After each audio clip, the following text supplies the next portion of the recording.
So we ran this demonstration with global variable named dummy. Okay, so here it is. It gets defined inside this separate file named dummy. We have a header file which declares it. And sometimes, I cannot predict what would be good names for my files and variables. So obviously, dummy is not a good name because it just doesn't represent anything. Its intent was just to give you a demonstration of this integer in memory during compile time and during the execution time. So before we move on, let's just be clear about a few other things. So we have the two files now, main.cpp, main.cpp, and we also have another file named dummy.cpp, and we made those two files part of our project, right? So we go to View, Solution Explorer. This is the project name, and under project name, under source files, we have these two files listed, right? If we forgot to include dummy.cpp, for instance, I can say, you don't have to do it, I just want to do it for demonstration, remove, and we'll just say remove from project, right? And then we can say build clean, make sure that we don't have any remnants of it, and we say build and attempt to build it again. We have an error, and the error is reported by the linker, right? So we'll talk about this in a second. So we have the two, supposedly that I'm back to two source files properly included in the project.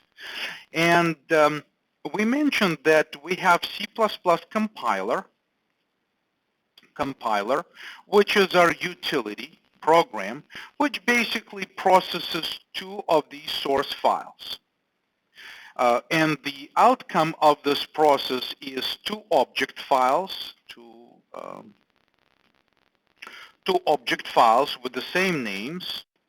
And the object files are already all executable code translated into executable statements.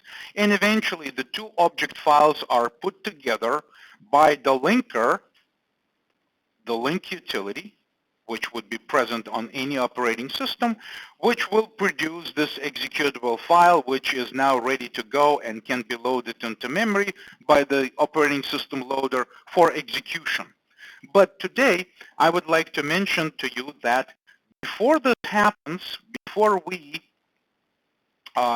take CPP and use our compiler to compile these files, the stage that we need to basically talk about is that there is a C++ preprocessor,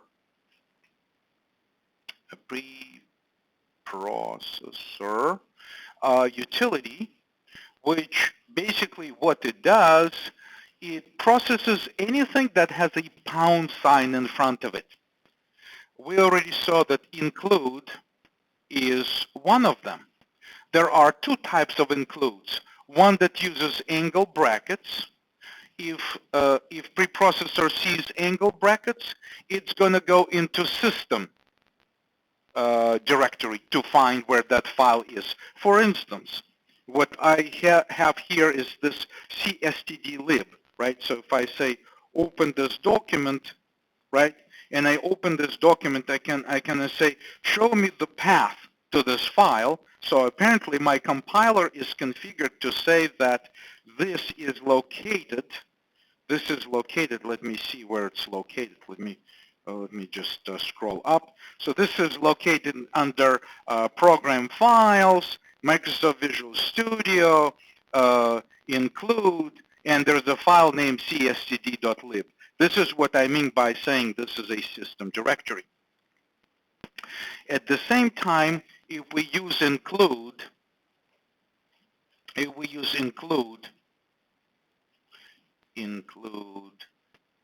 with quotes, double quotes, right? Then this file is considered to be essentially will be searched for in the same directory where the source file that includes it is located, right? So if location of main and dami.cpp is in the same subdirectory, then that's where it's expected to be located. Otherwise, we can also use relative paths or even an absolute path. For example, I can say, here's my header.h, right-click, copy full path. I could have just replaced this by something like that, right? Just give it the entire path, and normally you would want to use actually forward slashes in these long paths. Again, you don't have to do it, but I'm just showing you that you can include the actual path to the file with those include directories. Of course, it's going to look somewhat different on Linux. Over here, it would most likely say something like, here may say something like home, right? Home, and then specify the path. But right here on Windows, I use my drive name, C colon, and then subdirectories and the location. Obviously, this is absolutely unnecessary and doesn't have to be done this way. We want to keep everything portable, so we just simply say, well, look for this file in the location of main, right? So main is located under that directory, so that's where the compiler should be able to see it. Now we also have this header file where we say, if not defined the symbol. Let me clean this up a little bit for us and just say that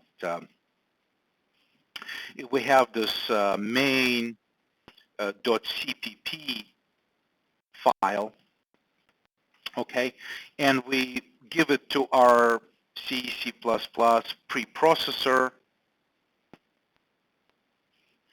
for processing, right? So it will process anything that has a pound sign, and anything that has a pound sign is called a preprocessor directive. By all means, this is not an executable code. This is a directive which gets processed. In fact, it needs to be eliminated before compiler will be able to access that file. So first thing that we discussed was this include, which is basically a text manipulation thing. The second thing that we see here, this you see that preprocessor has its own symbols, and they can be defined by saying define, okay? And technically, names such as my header H included, which was our choice to create a unique name for our header to make this act as a header guard, but this is called a macro, but another word for it would be preprocessor symbols. So the preprocessor right here keeps its own symbol table, okay, in its own memory while it executes, okay? And things such as my header included will be placed in that symbol table, and so the preprocessor will keep track of it. So if it happens to be that I did this include multiple times, the second time preprocessor will understand that this symbol is being already defined by the define directive, and we'll just simply say, oh, it's not defined, but it's defined. So therefore, the next time, the second time, or the third time, and the fourth time, my attempt to include my header.h will result simply in saying, oh, this is already being defined, therefore, this entire thing is going to be eliminated like that, and therefore, like we discussed before, this becomes removed, right? So just this. At compile time, this gets removed just like that. So define is another directive, uh, that we discuss. Basically, the full syntax for define directive is pound define name value, right? So we could have said define my header.h as XYZ, okay? It can be a string. It's basically just a string, okay? XYZ is as meaningless as my header H included, but I could have given it the actual definition. By default, it can be defined as 0 or 1. I forgot what it is. Different compilers will create some kind of default value for any define, even without the value specified. So since we're discussing preprocessor only in context of header guards, I'm not planning to use preprocessor for anything programming related. Therefore, just enough for us to mention this if and def, define, and of course if and def, because it's a multi-line kind of if, it requires an end if to be present somewhere, okay? So that's something that we need to be aware when we create any of those symbols. Okay, so that's pretty much what we've discussed so far, and we also discussed the if and def, right? If and def, which has to have a corresponding end if. But of course, there's also if def with the corresponding end if, and other directives of the C++ preprocessor, which gets involved before this entire program text is given to the actual compiler.